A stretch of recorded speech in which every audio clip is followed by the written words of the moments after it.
It's increasingly likely that the fifth Ashes Test won't be played in Perth for the second time in a row. The Premier Mark McGowan is standing by his strict border controls, which make it basically impossible. But this is an opportunity, perhaps. It's opened the door for other states to host, or New South Wales to host a second Test match, and perhaps some on the East Coast to put up their hand. Joining me live now is the Chair of Venues New South Wales and the SCG Trust, Tony Shephard.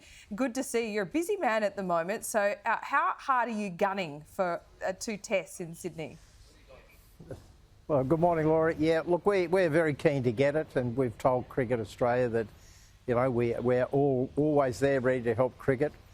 We believe a second test in Sydney would be a huge success, that a lot of people would come to it. We've been starved at major events for a long time, as you know.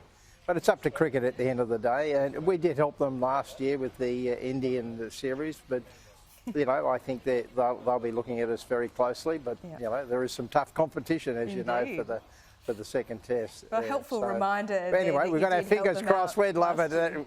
Yeah, a helpful reminder that you did help them out last year. And what are you charming them with? Throwing in any sweeteners?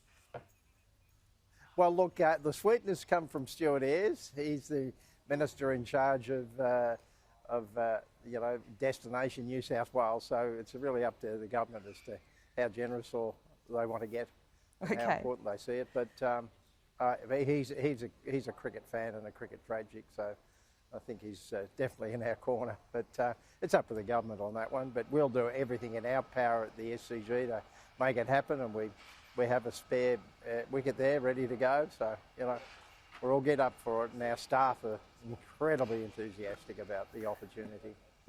Sounds like you're prepared for it. Why should it be in Sydney? I mean, I guess some of the other eastern states like Victoria and maybe even Brisbane can argue that they'd get bigger crowds at their venues.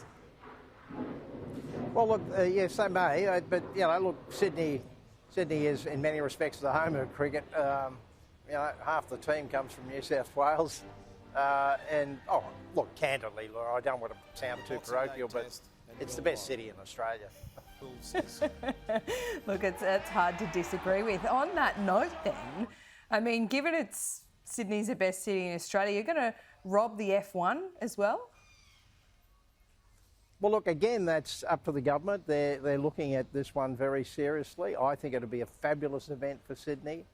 It would sort of take us back to the Olympic days where we were all over the world with hundreds of millions of viewers looking at us, and led to a massive increase in tourism and investment, and I think a Formula One in Sydney could go down the same path. So it would be a terrific event for Sydney. It certainly wouldn't come under Venues New South Wales, but it's I think just as a general, you know, stimulus for the city and selling it to the rest of the world, it would be a great event.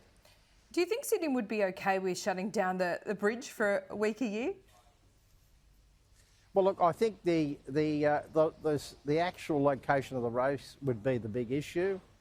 It would be difficult to close the bridge down, as you know. It's such a critical road for the functioning of Sydney. But anyway, I'm sure that the people in the government who are looking at this opportunity would be working very closely on those sorts of issues. Indeed. But we've had it before. We did it very well with the Olympics. I mean, we did. We closed down parts of the city for the Olympics. It was probably the best sporting event in my whole life.